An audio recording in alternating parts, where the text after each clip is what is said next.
Hi friends, welcome to my YouTube channel QSR GK. दोस्तों SSC MTS की हम बात करते हैं तो आपके अप्रैल माह से एग्ज़ाम स्टार्ट होने वाले। दोस्तों अप्रैल माह तक दोस्तों आपके एग्ज़ाम हैं स्टार्ट होने वाले हैं। तो दोस्तों मैंने एसएससी एमटीएस वाले बच्चों के लिए टॉप 52 सीरीज़ तैयार की है, जिसमें दोस्तों एसएससी एमटीएस की आज तक दोस्तों जो क्वेश्चन पूछे गए बार बार, जो कि अक्सर एग्ज़ाम में बार बार रिपीट होते हैं दोस्तों, उन्हीं क्वेश्चनों को दोस्तों मैंने इन टॉप 52 सीरीज़ों में शामिल किया है। हर सीरीज़ आपकी टॉप 25 क्वेश्चनों की होगी दोस्तों, जो कि आपकी जो फर्स्ट सीरीज़ है सुबह 4 बजे और दोस्तों सेकेंड सीरीज़ है आपकी शाम 7 बजे दोस्तों स्टार्ट होती है।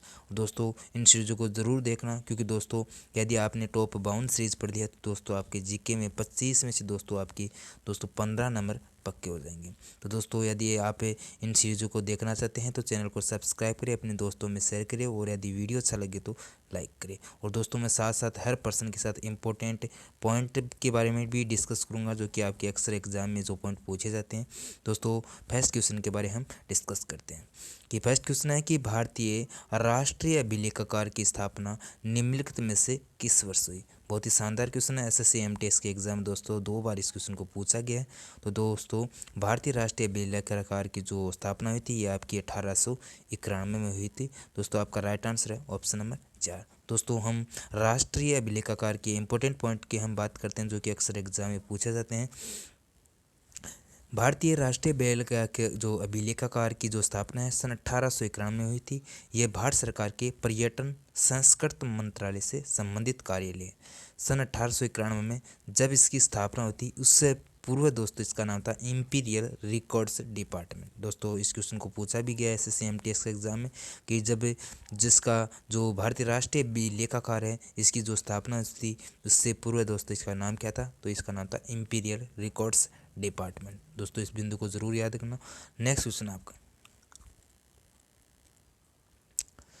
कि चुटका परमाणु ऊर्जा संयंत्र निम्नलिखित में से किस राज्य में स्थित है। तो दोस्तों चुटका जो परमाणु संयंत्र आपके एमपी यानी कि मध्य प्रदेश राज्य में स्थित है। आपका राइट आंसर ऑप्शन नंबर 4 यानी कि मध्य प्रदेश। इंपॉर्टेंट पॉइंट के बारे में डिस्कस करते हैं। तो दोस्तों यानी कि चुटका परमाणु ऊर्जा संयंत्र मध्य प्रदेश में स्थित है। इसे nuclear power corporation of India यानी कि NPCIL द्वारा संचालित किया जाता है। दोस्तों पूछा भी गया है कि चुटका परमाणु ऊर्जा संयंत्र को किसके द्वारा संचालित किया जाता है, तो आपके NPCIL के द्वारा संचालित किया जाता है। यह संयंत्र भारत के प्रमुख टाइगर जो अभ्यारण्य है जिसका नाम है कान्हा राष्ट्रीय उद्यान के पास स्थित है। इंपॉर्टेंट पॉइंट है दोस्तों, अक्सर एग्जाम में पूछा जाता है। नेक्स्ट क्वेश्चन आपका कि अनिल प्रकाश जोशी को किस क्षेत्र में उनके योगदान के लिए पद्म भूषण पुरस्कार 2020 से सम्मानित किया है। तो दोस्तों अनिल प्रकाश जोशी को सामाजिक कार्यों के लिए दोस्तों 2020 का पद्म भूषण दिया गया। दोस्तों 2022 का जो पद्म भूषण दिया गया था ये कला और संगीत के क्षेत्र में प्रभा आत्रेय को दिया गया था 2022 का। एक दिया गया था CDS जो कि भारत के प्रथम CDS थे जनरल बिपिन रावत जी, उन्हें दिया गया था। और दोस्तों आपके कल्याण सिंह जो कि राजस्थान के और मध्य प्रदेश के राज्यपाल रह चुके हैं दोस्तों, उन्हें दिया गया था राजनीतिक क्षेत्र में। नेक्स्ट क्वेश्चन है दोस्तों आपका इंपॉर्टेंट पॉइंट के बारे में डिस्कस करते हैं, जो कि दोस्तों अनिल प्रकाश जोशी के बारे में पूछे जाते हैं। दोस्तों अनिल प्रकाश जोशी को सामाजिक कार्य के क्षेत्र में उसके योगदान के लिए पद्म भूषण 2020 से सम्मानित किया गया। अनिल प्रकाश जोशी को सामाजिक न्याय 2021 के लिए मदर टेरेसा मेमोरियल अवार्ड से भी नवाजा गया। नेक्स्ट क्वेश्चन आपका निम्नलिखित में से किस वर्ष में अंग्रेजों के द्वारा बहादुर शाह सेकंड को सिंहासन से अबदस्त कर रंगून में निर्वासित कर दिया गया था। तो दोस्तों आपकी 1857 की क्रांति हुई थी, उसी समय दोस्तों बहादुर शाह सेकंड को अंग्रेजों के द्वारा भगाकर रंगून में दोस्तों निर्वासित कर दिया गया था। और दोस्तों बहादुर शाह जफर के बारे में इंपॉर्टेंट पॉइंट के हम बात करते हैं, जो कि अक्सर एग्जाम में पूछे जाते हैं। दोस्तों बहादुर शाह जफर मुगल साम्राज्य के अंतिम बादशाह थे। दोस्तों एसएससी एमटीएस के एग्जाम में पूछा गया है कि मुगल साम्राज्य के अंतिम बादशाह कौन थे, तो आपके बहादुर शाह जफर। इन्होंने सन 1857 के प्रथम भारतीय स्वतंत्रता संग्राम में भारतीय सिपाहियों का प्रतिनिधित्व किया था। नेक्स्ट क्वेश्चन आपका पोवाड़ा नृत्य शैली का संबंध निम्नलिखित में से किस राज्य से है? दोस्तों पोवाड़ा नृत्य शैली है ये आपके महाराष्ट्र राज्य से संबंधित है। और दोस्तों हम पोवाड़ा नृत्य के बारे में इंपॉर्टेंट पॉइंट डिस्कस करते हैं जो कि अक्सर एग्जाम में पूछे जाते हैं। दोस्तों पोवाड़ा नृत्य शैली का संबंध महाराष्ट्र राज्य से है। पोवाड़ा नृत्य शिवाजी की स्तुति में किया जाता है। इसकी गीत की रचना करने वाले को शाहिर कहा जाता है। दोस्तों ये क्वेश्चन भी SSC MTS के एग्जाम में पूछा गया है। दोस्तों नेक्स्ट क्वेश्चन आपका, भारतीय रिजर्व बैंक का राष्ट्रीयकरण निम्नलिखित में से किस वर्ष किया गया है? तो दोस्तों 1949 यानी कि 1949 को दोस्तों भारतीय रिजर्व बैंक का राष्ट्रीयकरण किया गया था। तो आपका right answer option number 4। Next question है दोस्तों आपका कि भारतीय रिजर्व बैंक का राष्ट्रीयकरण वर्ष 1949 में किया गया था। रिजर्व बैंक की स्थापना 1 अप्रैल 1935 को की गई थी। ये भी SSC MTS के एग्जाम में पूछा गया। इसका मुख्यालय आपके मुंबई के महाराष्ट्र में है दोस्तों। यह भी आपके SSC MTS के पूछा गया। दोस्तों मैंने जो भी इंपॉर्टेंट पॉइंट शामिल किए हैं दोस्तों अक्सर आपके एग्जाम में पूछे गए हैं SSC MTS के। नेक्स्ट क्वेश्चन आपका, नेक्स्ट क्वेश्चन है फ्रेंड्स आपका कि निम्न में से कौन सी बीमारी कवक यानी कि फंगस के द्वारा होती है? फंगस के द्वारा पैदा होती है या होती है? तो दोस्तों आपकी जो दाद होती है ये आपके कवक या फंगस के कारण होने वाली दोस्तों बीमारी है। तो राइट आंसर आपका ऑप्शन नंबर 4। दोस्तों इंपॉर्टेंट पॉइंट के बारे में डिस्कस करते हैं दोस्तों, यानी कि दाद बीमारी कवक के कारण पैदा होती है। दाद एक संक्रामक रोग है। दोस्तों पूछा भी गया है कि दाद एक किस प्रकार की बीमारी है? तो ये आपकी एक संक्रामक बीमारी है जिसमें त्वचा पर लाल चकत्ते हो जाते हैं और गंजापन, दामा, खाज आदि कवक से होने वाली अन्य बीमारी है। दोस्तों इन बीमारियों को भी ज़रूर याद रखना दोस्तों, SST MTS एग्जाम में पूछी जा सकते हैं। नेक्स्ट क्वेश्चन आपका, नेक्स्ट क्वेश्चन है फ्रेंड्स कि भारत के संविधान का निम्नलिखित में से कौन सा जो आर्टिकल है भारत के नियंत्रक और महालेखा परीक्षक के कर्तव्यों का शक्तियों से संबंध रखता है? तो दोस्तों आपका 149 जो आपका आर्टिकल है ये दोस्तों भारत के नियंत्रण और महालेखा परीक्षक के बारे में शक्तियों के बारे में दोस्तों संबंध रखता है। इंपॉर्टेंट पॉइंट के बारे में डिस्कस करते हैं फ्रेंड्स कि भारत के संविधान का जो आर्टिकल 149 है भारत के नियंत्रण एवं महालेखा परीक्षक के कर्तव्यों और शक्तियों से संबंध रखता है। वर्तमान में गिरीश चंद्र मुर्मू भारत के 14वें नंबर के जो नियंत्रण एवं महालेखा परीक्षक इसकी नियुक्ति राष्ट्रपति के द्वारा की जाती है। दोस्तों ये पॉइंट बहुत ही अच्छा है दोस्तों, अक्सर एग्जाम में पूछा जाता है कि भारत के नियंत्रण महालेखा परीक्षक है दोस्तों इसकी जो नियुक्ति है आपके भारत के राष्ट्रपति के द्वारा की जाती है। नेक्स्ट क्वेश्चन आपका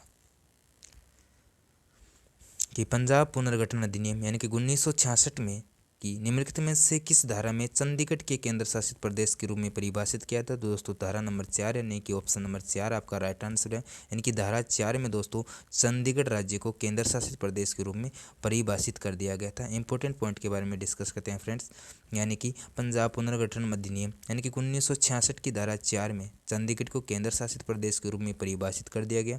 पंजाब पुनर्गठन अधिनियम संसद द्वारा 18 सितंबर 1966 को पारित किया गया। इसके अंतर्गत हरियाणा को एक स्वतंत्र राज्य का दोस्तों दर्जा प्राप्त हुआ। ये भी आपका इम्पोर्टेंट पॉइंट है। नेक्स्ट क्वेश्चन आपका कि वह पदार्थ जिसे आपकी प्रतिरक्षा प्रणाली उसके विरुद्ध एंटीबॉडी उत्पन्न करती है तो आपकी होती है दोस्तों एंटीजन। तो आपका right answer option number A. Antigen दोस्तों आपके जो शरीर की जो प्रतिरक्षा प्रणाली है इसके विरुद्ध दोस्तों एंटीबॉडी का दोस्तों ये उत्पन्न करती है। दोस्तों इंपॉर्टेंट पॉइंट के बारे में डिस्कस करते हैं फ्रेंड्स। एंटीजन वह पदार्थ है जिससे शरीर की प्रतिरक्षा प्रणाली उसके विरुद्ध एंटीबॉडी का उत्पन्न करती है। एंटीजन लाल रक्त कोशिकाओं दोस्तों RBC की सतह पर पाए जाने वाले प्रोटीन अणु हैं। एंटीजन मुख्य रूप से मानव शरीर में लिम्फोसाइट सक्रिय करते हैं। इंपॉर्टेंट पॉइंट है दोस्तों, पूछा जा सकता है कि एंटीजन मुख्य रूप से मानव शरीर में क्या सक्रिय करते हैं? आपकी ये लिम्फोसाइट को सक्रिय करते हैं। नेक्स्ट क्वेश्चन आपका कि निम्नलिखित में से किस तारीख को अंतर्राष्ट्रीय बाघ दिवस के रूप में मनाया जाता है? दोस्तों डेज के बारे में भी दोस्तों अक्सर एग्जाम में क्वेश्चन पूछे जाते हैं। तो अंतर्राष्ट्रीय बाघ दिवस दोस्तों 29 जुलाई यानी कि 29 जुलाई को दोस्तों आपकी अंतर्राष्ट्रीय बाघ दिवस मनाया जाता है। तो आपका right answer option number A. दोस्तों जो अन्य हम डेज के बारे में डिस्कस करते हैं कि अंतर्राष्ट्रीय बाघ दिवस आपकी 29 जुलाई को मनाया जाता है। 15 मई को अंतर्राष्ट्रीय नरसिंह दिवस मनाया जाता है। 5 नवंबर को दोस्तों आपकी विश्व सुनामी जागरूकता दिवस मनाया जाता है। और विश्व हिंदी दिवस आपको दोस्तों 10 जनवरी को मनाया जाता है। दोस्तों हिंदी दिवस SSC MTS के एग्जाम में पूछ ली गई है। नेक्स्ट क्वेश्चन आपका कि निम्नलिखित में से कौन सा भूटान का सबसे ऊंचा पर्वत है। दोस्तों आपका गंगखर और पुनसुम दोस्तों ये भूटान का सबसे ऊंचा पर्वत है। आपका राइट आंसर ऑप्शन नंबर 2 यानी कि गंगखर पुनसुम। दोस्तों इंपॉर्टेंट पॉइंट के बारे में डिस्कस करते हैं फ्रेंड्स, जो कि अक्सर एग्जाम में पूछे जाते हैं। गंगखर पुनसुक भूटान का सबसे ऊंचा पर्वत है। इसकी ऊंचाई सबसे यानी कि 7517 मीटर है। गंगखर पुनसुक एक तिब्बती भाषा का एक शब्द है जिसका अर्थ होता है 3 आत्मीय भाइयों का श्वेत पर्वत। दोस्तों बहुत ही अच्छा पॉइंट है ये। नेक्स्ट क्वेश्चन आपका पूछा गया है कि निम्नलिखित में से किसे मई 2020 में national bank for agriculture and rural development दोस्तों जिसे बोलते हैं नबार्डा का जो अध्यक्ष नियुक्त किया गया है, ये किसे नियुक्त किया है 2020 में यानी कि मई में। दोस्तों मई 2020 में GR चिंटाला को दोस्तों नबार्डा का अध्यक्ष नियुक्त किया गया था। यदि दोस्तों 2022 के बारे में यदि बात करते हैं तो दोस्तों आपके शाह जी के भी दोस्तों 2022 में दोस्तों नबार्डा के अध्यक्ष हैं। तो आपका 2022 का पूछा जाए तो ऑप्शन नंबर 2 और 2020 का पूछा जाए तो ऑप्शन नंबर 1 आपका राइट आंसर है। इंपॉर्टेंट पॉइंट के बारे में डिस्कस करते हैं जो कि दोस्तों अक्सर एग्जाम में पूछे जाते हैं। GR चिंटाला को मई 2020 में national bank for agriculture and rural development का अध्यक्ष नियुक्त किया गया। नबार्डा की स्थापना दोस्तों बहुत बार एग्जाम में पूछा गया। नबार्डा की स्थापना के बारे में दोस्तों स्थापना 12 जुलाई 1982 को हुई थी। इसका मुख्यालय आपकी मुंबई में है। दोस्तों ये भी आपके इंपॉर्टेंट पॉइंट है। नेक्स्ट क्वेश्चन आपका कि पृथ्वी पर मौजूद वृक्षों की सबसे पुरानी जो जीवित प्रजाति है कौन सी है। तो दोस्तों आपका राइट आंसर ऑप्शन नंबर यानी कि ब्रिसल कॉर्न पाइन जो कि वृक्षों की सबसे पुरानी और जीवित प्रजाति है पृथ्वी पर। दोस्तों ब्रिसल कॉर्न पाइन के बारे में हम इंपॉर्टेंट पॉइंट के बारे में डिस्कस करते हैं फ्रेंड्स कि पृथ्वी पर मौजूद वृक्षों की सबसे पुरानी जीवित प्रजाति आपकी ब्रिसल कॉर्न पाइन है। ब्रिसल कॉर्न पाइन उत्तर अमेरिकी के पश्चिमी इलाकों में मिलती है। इन पेड़ों की लकड़ी बेहद घनी और सख्त यानी कि मजबूत होती है। नेक्स्ट क्वेश्चन आपका कि अगस्त 2020 की स्थिति के अनुसार भारत सरकार के मुख्य आर्थिक सलाहकार यानी कि प्रधानमंत्री के जो मुख्य आर्थिक सलाहकार कौन थे अगस्त 2020 के अनुसार। तो दोस्तों ये आपके थे कृष्ण मूर्ति सुब्रमण्यम जो कि 2 अगस्त 2020 में दोस्तों प्रधानमंत्री जी के मुख्य आर्थिक सलाहकार थे। दोस्तों यदि 2022 के अनुसार पूछा जाता है तो अनंत नागेश्वरम जो कि आपके प्रधानमंत्री जी के मुख्य आर्थिक सलाहकार थे। यदि दोस्तों 2020 का पूछा जाता है तो कृष्ण मूर्ति सुब्रमण्यम, यदि 2022 का पूछा जाता है तो अनंत नागेश्वरम। नेक्स्ट क्वेश्चन है दोस्तों इंपॉर्टेंट पॉइंट के बारे में डिस्कस करते हैं कि अगस्त 2020 की स्थिति के अनुसार भारत के मुख्य आर्थिक सलाहकार कृष्ण मूर्ति सुब्रमण्यम थे। वर्तमान में फरवरी 2022 के अनुसार डॉक्टर वी अनंत नागेश्वरम भारत के मुख्य आर्थिक सलाहकार हैं। नागेश्वरम 2000 दोस्तों नेक्स्ट क्वेश्चन आपका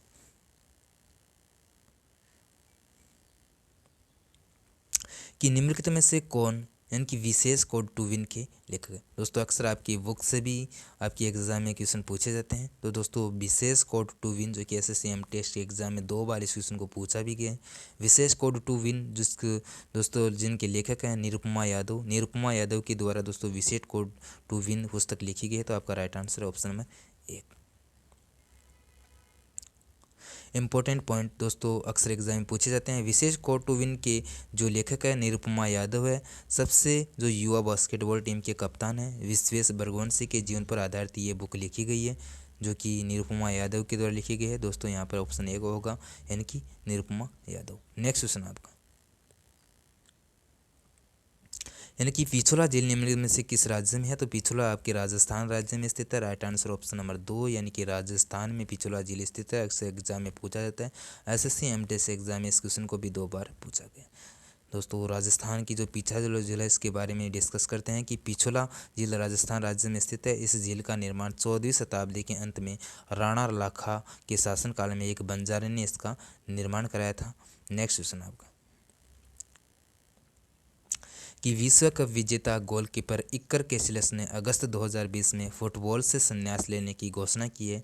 वे निम्न में से किस देश से संबंधित है। दोस्तों ये आपके फ्रांस देश से संबंधित है इकर कैसिलस। तो आपका right answer option number A यानी कि फ्रांस। दोस्तों वर्तमान में फीफा वर्ल्ड कप हुआ था आपकी कतर में। दोस्तों कतर में ये फीफा वर्ल्ड कप हुआ था। और दोस्तों आपकी जो अर्जेंटीना और दोस्तों फ्रांस के मध्य ये फीफा वर्ल्ड कप हुआ था। और दोस्तों अर्जेंटीना ने दोस्तों लियोन मेसी की कप्तानी में दोस्तों अर्जेंटीना ने ये फीफा वर्ल्ड कप अपने नाम किया। दोस्तों विश्व कप विजेता गोलकीपर इकर कैसलेस अगस्त 2020 में फुटबॉल से संन्यास लेने की घोषणा की थी। वे फ्रांस के फुटबॉल खिलाड़ी हैं। नेक्स्ट क्वेश्चन आपका, ओसीडी का पूर्ण रूप क्या होता है दोस्तों? ओसीडी यानी कि ओबेसेसिव कंपल्सिव डिसऑर्डर दोस्तों, ये आपकी ओसीडी का पूर्ण रूप होता है दोस्तों। यहाँ पर ओबेसेसिव और होगा, ओबेसेसिव कंपल्सिव और डिसऑर्डर। तो आपका राइट आंसर ऑप्शन नंबर 4 यानी कि ओबेसेसिव कंपल्सिव डिसऑर्डर। और दोस्तों हम ओसीडी के बारे में इंपॉर्टेंट पॉइंट के बारे में डिस्कस करते हैं जो कि अक्सर एग्जाम में पूछे जाते हैं दोस्तों।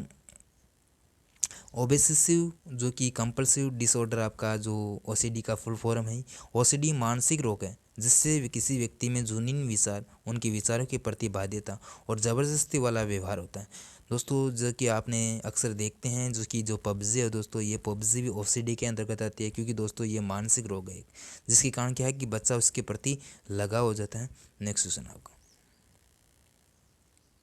कि नवना पर्व का संबंध निम्न से किस राज्य से है? दोस्तों नवना पर्व है अक्सर एग्जाम में पूछा जाता है। एनटीपीसी की एग्जाम में दोस्तों ये क्वेश्चन 2 बार पूछा गया। नवना दोस्तों आपके बांग्लादेश राज्य से संबंध रखता है। दोस्तों आपका राइट आंसर ऑप्शन नंबर दोस्तों हम नवना पर्व के बारे में बात करते हैं। नेक्स्ट क्वेश्चन आपका, नवना पर्व है यानी कि पर्व है संबंध बांग्लादेश से। नवना एक फसल उत्सव है दोस्तों। ये फसल जब फसल की कटाई की जाती है उसी में दोस्तों ये नवना पर्व मनाया जाता है, जो बांग्लादेश के अलावा पश्चिम बंगाल, त्रिपुरा और असम में भी ये मनाया जाता है दोस्तों। यदि बांग्लादेश ऑप्शन में न हो तो पश्चिम बंगाल, त्रिपुरा और असम भी आ सकता है। नेक्स्ट क्वेश्चन आपका, जून 2020 में निम्नलिखित में से किस पूर्व भारतीय क्रिकेटर का उत्तराखंड क्रिकेट टीम का मुख्य कोच नियुक्त किया? तो दोस्तों 2020 की यदि हम बात करते हैं तो उत्तराखंड क्रिकेट टीम का जो मुख्य कोच थे वो थे वसीम जाफ़र। और दोस्तों यदि वर्तमान में यदि उत्तराखंड क्रिकेट टीम के कोच की हम बात करते हैं तो मनीष झा। तो यदि दोस्तों 2020 में पूछा जाता है तो आपके वसीम जाफ़र, 2022 में पूछा जाता है तो मनीष झा। जून 2020 में वसीम जाफ़र को उत्तराखंड क्रिकेट टीम का प्रथम कोच नियुक्त किया गया था। वर्तमान में मनीष झा उत्तराखंड क्रिकेट टीम के प्रमुख सीनियर टीम के कोच हैं। नेक्स्ट क्वेश्चन है दोस्तों, काफूली निम्नलिखित में से किस राज्य का एक स्वादिष्ट व्यंजन है? दोस्तों एसएससी जो एमटीएस एग्जाम है दोस्तों, ये स्वादिष्ट व्यंजन है दोस्तों काफूली। इसको 2 बार पूछा गया है। तो आपका ये उत्तराखंड राज्य से है। और दोस्तों आपका राइट आंसर ऑप्शन नंबर 1 यानी कि उत्तराखंड है। दोस्तों हम काफूली के बारे में इंपॉर्टेंट पॉइंट डिस्कस करते हैं जो कि एग्जाम में पूछे जाते हैं। काफूली उत्तराखंड एक स्वादिष्ट व्यंजन है, पत्तों से तैयार किया जाता है दोस्तों। ये काफूली है, पत्तों से तैयार किया जाता है। ये पत्तेदार साग जैसे पालक और मेथी से जाता है। नेक्स्ट क्वेश्चन आपका, भारतीय जो विश्वविद्यालय आयोग की स्थापना है ये किस वर्ष की गई थी? दोस्तों आपकी जो भारतीय विश्वविद्यालय आयोग की जो स्थापना है 1902 में इसकी स्थापना की गई थी। आपका राइट आंसर ऑप्शन नंबर 4 दोस्तों। भारतीय विश्वविद्यालय आयोग के बारे में इंपॉर्टेंट पॉइंट के बारे में डिस्कस करते हैं जो कि एसएससी टेस्ट के एग्जाम में पूछे जाते हैं दोस्तों। भारतीय विश्वविद्यालय जो आयोग की जो स्थापना है 1902 में की गई थी। इस आयोग का गठन लॉर्ड कर्जन के समय में किया गया था दोस्तों। ये जो विश्वविद्यालय जो आयोग है इसका जो गठन है ये लॉर्ड कर्जन के काल में किया गया था। लॉर्ड कर्जन के शासनकाल में ही वर्ष 1905 में दोस्तों बंगाल का विभाजन हुआ था दोस्तों। ये 1905 वाला जो बंगाल का विभाजन है एसएससी एमटीएस के एग्जाम में 2 बार पूछा गया दोस्तों। ये इंपॉर्टेंट क्वेश्चन है। नेक्स्ट क्वेश्चन आपका, कि भारत के प्रथम महिला कमांडो प्रशिक्षक निम्न में से कौन थी? तो दोस्तों आपकी डॉक्टर सीमा राव है। ये भारत की प्रथम महिला कमांडो प्रशिक्षक थी दोस्तों। ये आपकी दोस्तों ये क्वेश्चन इंपॉर्टेंट हो जाता है दोस्तों, क्योंकि ये प्रथम जहाँ पर प्रथम आ जाता है दोस्तों आपका क्वेश्चन ऑटोमेटिक दोस्तों आपका इंपॉर्टेंट हो जाता है। तो राइट आंसर ऑप्शन नंबर 2 यानी कि डॉक्टर सीमा राव। दोस्तों इंपॉर्टेंट पॉइंट के बारे में डिस्कस करते हैं जो कि अक्सर एग्जाम में पूछे जाते हैं। भारत की प्रथम महिला कमांडो प्रशिक्षक डॉक्टर सीमा राव थी। इन्होंने 2019 में भारत के राष्ट्रपति द्वारा नारी शक्ति पुरस्कार भी दिया गया था। बहुत ही शानदार क्वेश्चन है दोस्तों, पूछा जा सकता है। नारी शक्ति पुरस्कार 2019 राष्ट्रपति द्वारा किसे दिया गया था? तो आपकी जो प्रथम महिला कमांडो है डॉक्टर सीमा राव को दिया गया था। नेक्स्ट क्वेश्चन आपका, सितंबर 2020 की स्थिति के अनुसार महाराष्ट्र में लोकसभा सदस्यों की संख्या कितनी है? तो दोस्तों आपकी जो 48 यानी कि दोस्तों 48 जो कि सितंबर 2020 की स्थिति के अनुसार महाराष्ट्र में लोकसभा सदस्यों की संख्या है। तो right answer option number A यानी कि 48। दोस्तों हम इम्पोर्टेंट पॉइंट के बारे में डिस्कस करते हैं। सितंबर 2020 की स्थिति के अनुसार महाराष्ट्र के लोकसभा सदस्यों की संख्या 48 है। भारत में सबसे ज़्यादा लोकसभा सदस्य 80 वाला राज्य दोस्तों उत्तर प्रदेश है। लोकसभा भारतीय संसद का निचला सदन है। दोस्तों आपका जो उत्तर प्रदेश की सीटें भी दोस्तों SSC MTS के एग्जाम में पूछी गई हैं दोस्तों 80 है, और जो कि सबसे ज़्यादा सीटों वाला राज्य भी है। और दोस्तों लोकसभा सदस्य जो आपका जो लोकसभा है ये निचला सदन है दोस्तों, इसे लोकप्रिय सदन भी कहा जाता है, लोकप्रिय सदन भी कहा जाता है। तो दोस्तों वीडियो अच्छा लगे तो अपने दोस्तों में शेयर करना, और दोस्तों आप टॉप ये बाउंड सीरीज ज़रूर दोस्तों देखना है तो चैनल को सब्सक्राइब ज़रूर करना। जय हिंद दोस्तों, जय भारत।